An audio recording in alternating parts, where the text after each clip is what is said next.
সালাম পড়ে, এই জন্য কি নামাজ পড়ে, কি দোয়া পড়ে রাত্রে, এটা জেনে তারাও জান্নাতি হবেন সে আশায় ওই সাহাবীর ব্যক্তিগত জীবনকে পর্যবেক্ষণ করা শুরু করলেন।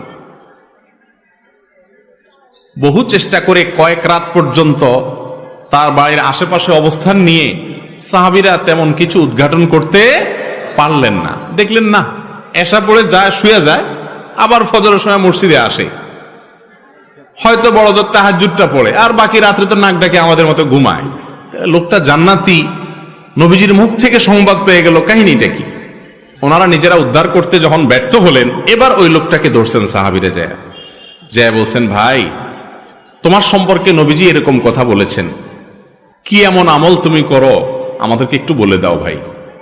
জান্নাত তো আল্লাহ তাআলার অনেক বড় জান্নাত, আমাদেরকেও আল্লাহ দিলে তোমার তো আর ক্ষতি হবে না। এই কথাটা সাহাবীরা বলেন নাই, এটা বোঝাতে চেয়েছেন এবং বলেছেন, ভাই বলে দাও কি আমল করো তুমি যে তোমার সম্পর্কে এত বড় সার্টিফিকেট রাহমাতুল্লিল আলামিন আল্লাহ রাসূল সাল্লাল্লাহু আলাইহি ওয়াসাল্লাম স্বয়ং দিয়ে দিয়েছেন, কি করো তুমি বলো।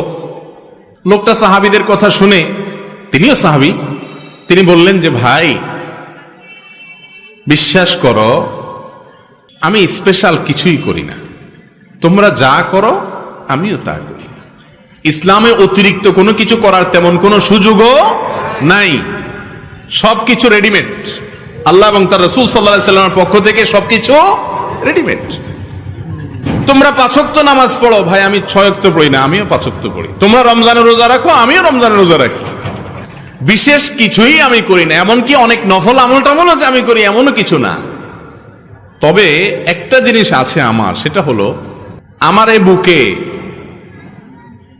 আল্লাহর জমিনে কোনো মানুষের জন্য আমার কারোর প্রতি আমার কোনো দুঃখ, কষ্ট, শত্রুতা, হিংসা বলতে কিচ্ছু নাই। কেউ আমাকে যদি একটা গালিও দেয় তো আমি একেবারে ফ্রেশ মনে থাকে মাফ করে দিই। কেউ যদি আমার পেছনে শত্রুতাও করে আমি হাসি মুখে উড়াই দিয়া তার জন্য আমার অন্তরটাকে পরিষ্কার করে ফেলাই। কাউকে দেখে যদি আমার কষ্ট হয়, হিংসা হয়, আমি তার জন্য আরো বেশি করে দোয়া করি। এক কথা, আমার অন্তরটাকে আমি পরিচ্ছন্ন করছি। এই একটা আমল আছে স্পেশাল, হয়তো বা এই কারণে আল্লাহ তাআলা আমাকে মর্যাদা দিয়েছেন। ভাইরা আমার, কি বুঝতে পারলেন? জান্নাতি যে লোক হবে তার তসবিহ দানা হবে 1000, তাই না? তসবিহ দানা তো 100 আছে, 33টার আছে, আবার কিছু আছে অনেক বড় তসবিহ, দেখছেন নি? বাপখানা এমন যে কয়েক মাইল লম্বা হবে। তসবিহ সাইজ বড় হলে জান্নাতি হওয়ার গ্যারান্টি এমন কোন কথা আছে না। দাড়ির সাইজ লম্বা হইলেও জান্নাতি হবে এমন কোন গ্যারান্টিও, তাই বলে আবার দাড়ি না রাখা জান্নাতে যাওয়ার আশা করেন না। জান্নাতি লোকের জান্নাতে যাওয়ার সবচেয়ে সহজতম উপায়গুলোর মধ্যে থেকে একটা হলো নিজের কলবটাকে, অন্তরটাকে পরিষ্কার করে ফেলা। কাজটা কি সহজ না কঠিন? সহজ বলতেছেন? পাশের বাসার ছেলেটা এসএসসি পরীক্ষায় A+, গোল্ডেন A+ পাইছে, আপনারটা শুধু A পাইছে, A- পাইছে, কেমন লাগে তখন বলে? মনে হয় যে আমারটা A- পাইছে বুঝলাম, ওইটা A পাইতো, গোল্ডেন A+ পাইছে, এই দুঃখ সহ্য করি কোত্থেকে? এরকম অবস্থা আমাদের মনে হয় কি হয় না? ভাইরা আমার, লেবাসে পোশাকে মুসলমানের অভাব নাই এদেশে। আমার মতো, আপনার মতো এরকম লেবাস পোশাকে মুসলমানের সংখ্যা এদেশে আলহামদুলিল্লাহ কম। ভেতর থেকে মুসলমান এর সংখ্যা এই দেশে অনেক কম। মালিক আমাদের অন্তরগুলোকে আপনি পরিষ্কার করে দেন। একজন খাঁটি মুসলমান, একজন জান্নাতি মানুষের অন্তরে কারোর প্রতি শত্রুতা, বিদ্বেষ, হিংসা থাকতে পারে না। মানুষ শত্রুতা করবে, চলতি পথে বহুত লোক আপনার শত্রুতা করবে, সবাই তো ফেরেশতা না। কিন্তু আপনার কাজ হলো সবার জন্য ক্ষমার দরজাটাকে একেবারে উন্মুক্ত করে দেওয়া। ভাইরা আমার, হিংসুক যখন অন্যের ভালো দেখে হিংসা করে তখন কি সে নিজে সুখী হয় না দুঃখী হয়? আরো কারোর ভালো দেখে যদি আপনার ভেতরে জ্বলে গ্যাস্ট্রিকের কারণে ভেতরে জ্বললে যেরকম কষ্ট হয়, কারোর ভালো দেখলে ভেতরে জ্বললে সেই জ্বালাতেও নাকি ভালো লাগে, কষ্ট হয়। ইবলিস আপনার আমার এত জঘন্য শত্রু যে সে সব সময় আমাদের যেটাতে কষ্ট হয় সেদিকে নিয়ে যায়। এখন কথা হলো, আমাদের অন্তরে হিংসা আছে কিনা এটা বুঝবেন কিভাবে? এটা বোঝার একটা ছোট্ট মিটার আছে। মিটার দেব, মিটারটা ফ্রি, কোনো পয়সা কই লাগবে না। মিটারটা সবাই বুঝে নেন। মিটারটা হলো, আপনার সাথে যাদের কম্পিটিশন আছে না, এই যে মিডিয়ার ভাইরা ক্যামেরা কতগুলো সেট করে বসে আছে, ওনাদের মধ্যে পারস্পরিক কম্পিটিশন আছে না? কার চ্যানেলে কত বেশি সাবস্ক্রাইবার হয়, কত বেশি ভিউ হয়। এখন মনে করেন এক ক্যামেরাওয়ালা ভাই দেখলো আরেক ক্যামেরাওয়ালা ভাইয়ের চ্যানেলে ভিউর পরিমাণ অনেক বাড়ছে, তখন যদি তার ভেতরে কষ্ট হয়, চিনচিন করে একটু জ্বলে বুকের ভিতরে, তাহলে বুঝতে হবে কি হচ্ছে, হিংসা হচ্ছে। ওনাদেরটা দিয়ে বুঝাইলাম, আপনারা জোরে জি বলে নিজেদেরকে পাক মনে করেন না, আমরা সবাই এই রোগের রোগী। একজনের ভালো দেখার পরে যার সাথে আপনার কম্পিটিশন হয়, প্রতিবেশীর সাথে হয়, ভাই বোনে হয়, এমনকি বন্ধু বান্ধবের মধ্যে হয়, আলেমদের মধ্যেও আর একটু বেশি হয়, ঠিক না বে ঠিক? ভালো দেখতে পারে না। একজনের মাহফিলে লোক বেশি হলে আরেকজন বলে যে আমি দেখা দিতাম চান্স পাইলে। এই সমস্ত রোগ আমাদের মধ্যে আছে না নাই? আল্লাহু আকবার। ভাইরা আমার, এই হিংসা এত ডেঞ্জারাস ইবাদত, এত ডেঞ্জারাস অপরাধ, গুনাহ, যে এটা দেখা যায় না। ইয়া বড় দাড়ি, লম্বা রুমাল, বিশাল বড় পাগড়ি, লম্বা জুব্বা, সবই ঠিক আছে, কিন্তু ভিতরে ভিতরে হিংসার ডিব্বা। হতে পারে কি পারে না বলেন? ভাইরা আমার, অন্যের ভালোর খবর শোনার পরে, কারোর ভালো দেখার পরে যদি ভেতরটা চিন করে জ্বলে ওঠে, তাহলে এই মিটার দিয়ে বুঝবেন যে আপনার অন্তরে কি আছে, হিংসা নামক রোগ আছে। এই রোগ অন্তরে থাকলে আপনি কখনো সুখী হতে পারবেন না। আরেকজনের ভালো দেখার পর যদি আপনার ভেতরে কষ্ট হয়, এর মানে হলো আপনার ভেতরে কুফুরির দানা আছে। কিসের দানা? কুফুরির দানা। কুফুরি বুঝেন? আল্লাহ তাআলাকে অস্বীকার করা কত ডেঞ্জারাস বিষয়। আল্লাহর অস্বীকারের দানা আছে আপনার ভিতরে। কিভাবে বুঝবেন? আল্লাহ রাব্বুল আলামিন যদি ওনাকে কোনো ভালো কিছু দেয়, অনেক ভালো কিছু দিলেন, এটা দিছে কে? আল্লাহ। আপনার যদি জ্বলে, আপনার যদি কষ্ট হয়, আপনার ভেতরে যদি অস্থিরতা লাগে, পেরেশানি লাগে, চিনচিন করে, হিংসা হয়, তার মানে আল্লাহর যে ফয়সালা, আল্লাহর যে বন্টন, আল্লাহ যে তাকে দিয়েছেন, আপনি আল্লাহর এই ফয়সালাকে মানতে পারতেছেন না। এটা এক প্রকারের অস্বীকৃতি না? এই জন্য বললাম, হিংসা এই রোগটি মূলত মানুষের অন্তরে কুফরির দানা থেকে সৃষ্টি হয়। আমরা হয়তো খেয়ালও করি না, সবাই কম বেশি রোগের রোগী। সৃষ্টি জগতে প্রথম অপরাধ কি হয়েছে জানেন? গোটা সৃষ্টি জগতে আল্লাহর প্রথম নাফরমানি কোনটা হয়েছে জানেন? কোন গুনাহটার সর্বপ্রথম হয়েছে বলতে পারেন কেউ? হিংসা দিয়ে যেহেতু আলোচনা করতেছি, অতএব এটাই হবে। চালাক আছেন আপনারা? হ্যাঁ ভাই, আল্লাহ সৃষ্টি জগতে সর্বপ্রথম অপরাধ সেটা হলো এই হিংসা। মিস্টার ইবলিস যখন আল্লাহ তাআলা তাকে সিজদা করার নির্দেশ করলেন আদমকে, তার ভেতরে কি হয়েছে? হিংসা হয়েছে। খলাকতানি মিন নার ওয়া খলাকতাহু মিন তিন। তাকে মাটি থেকে তৈরি করছেন আল্লাহ, তাকে আমি সিজদা করব, এত মর্যাদা মাটির। হিংসা হয়েছে। এই হিংসার পরবর্তী গুনাহটা হয়েছে তাকাব্বুর, অহংকার। সেখান থেকে হয়েছে কুফরি।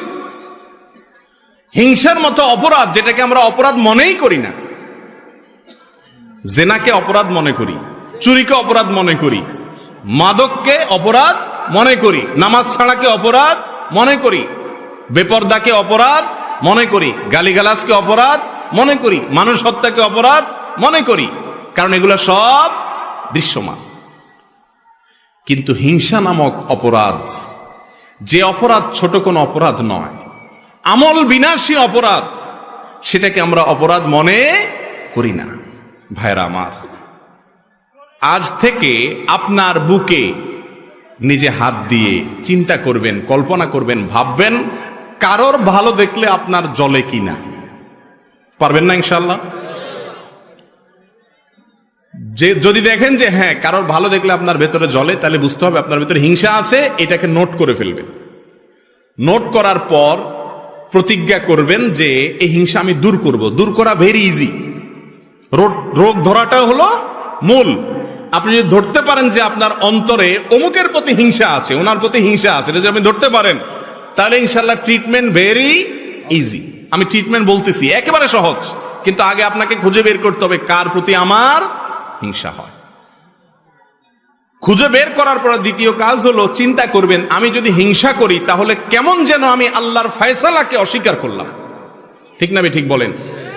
আল্লাহ তাআলা পাশের বাসার আমার প্রতিবেশীর ছেলেকে মেয়েকে ভালো রেজাল্ট দিয়েছেন, এই দানটা তো আল্লাহর, তো আমার আল্লাহ দিয়েছেন, আমার ডেঞ্জারাস ব্যাপার, কুফরি। এটা মানুষকে আস্তে আস্তে ওই ইবলিসকে যেরকম কাফের বানিয়ে দিয়েছে, আস্তে আস্তে মানুষকে কুফরি পর্যন্ত নিয়ে যায়।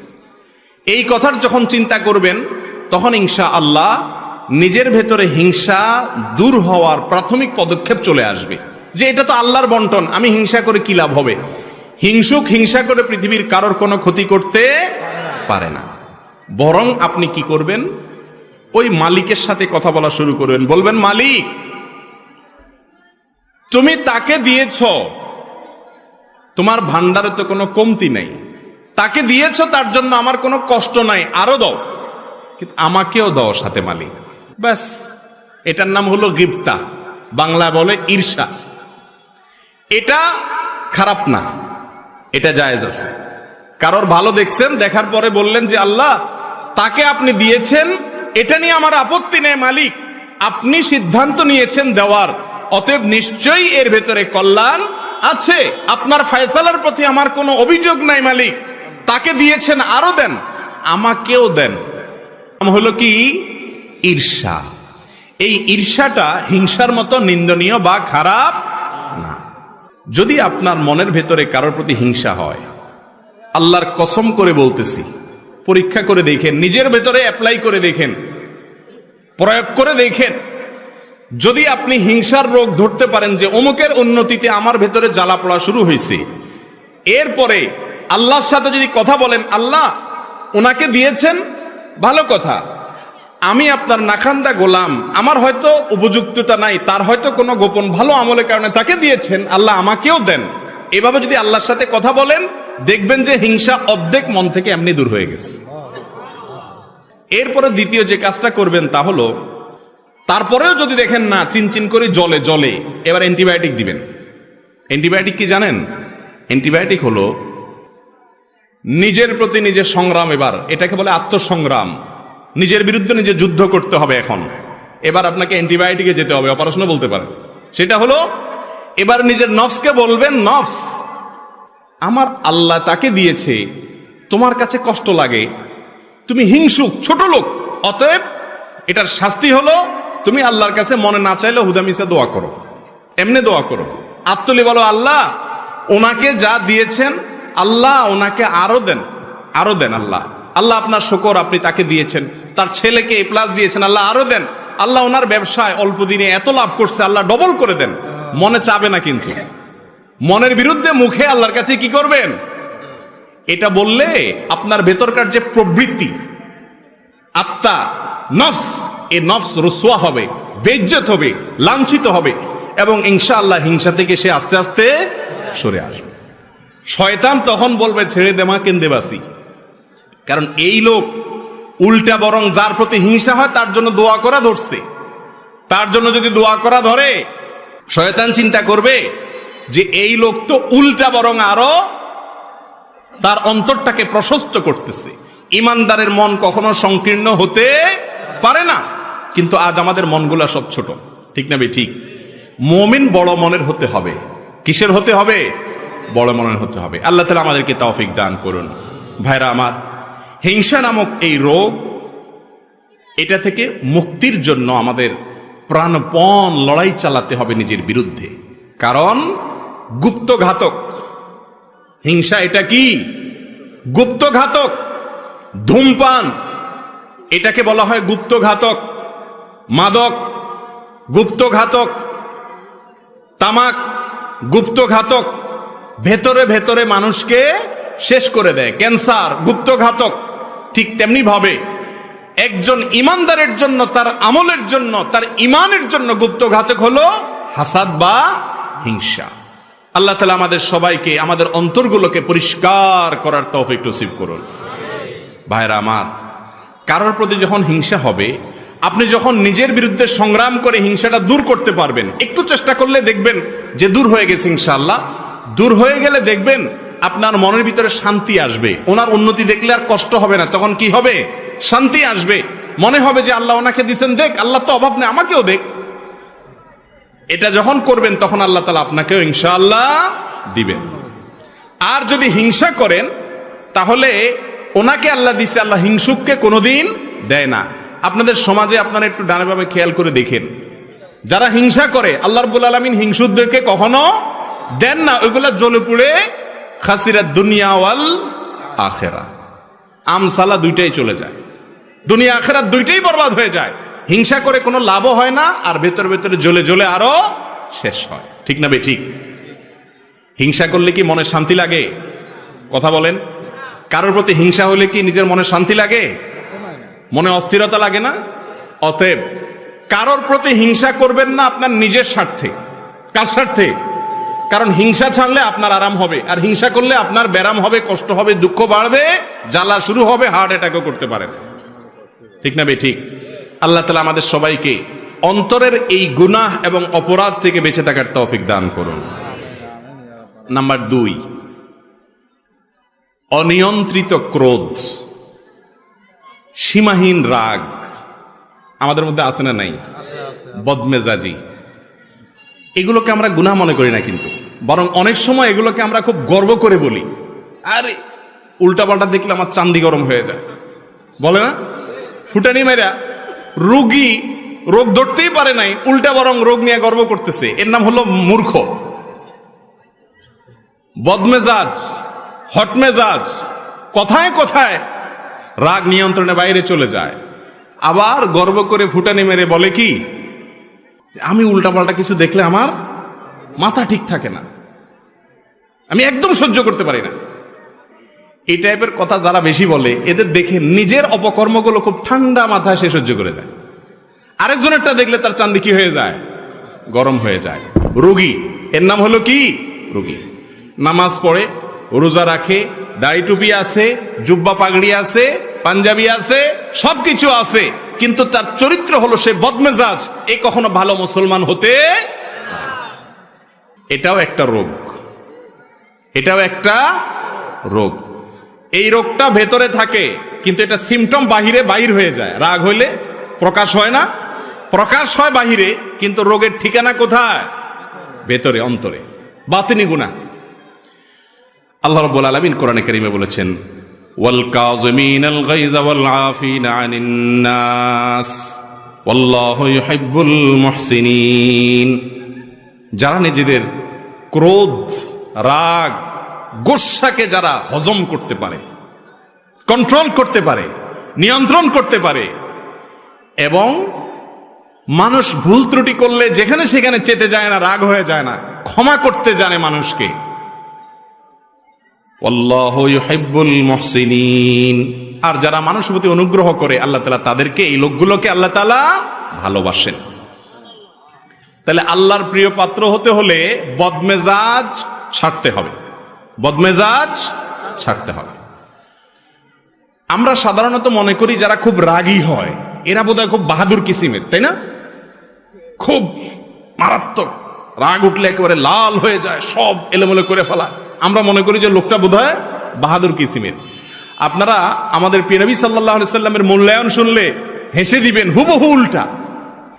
সাহাবীরা একবার কোথাও দেখলেন যে দুজন কুস্তি লাগছে, একজন খুব পলোয়ান কিসিমের, সে বারবার তার প্রতিপক্ষকে একেবারে চিৎপটাং করে কাজ করে ফেলে দিচ্ছে, তার সাথে পারে উঠতেছে না কোনোভাবে।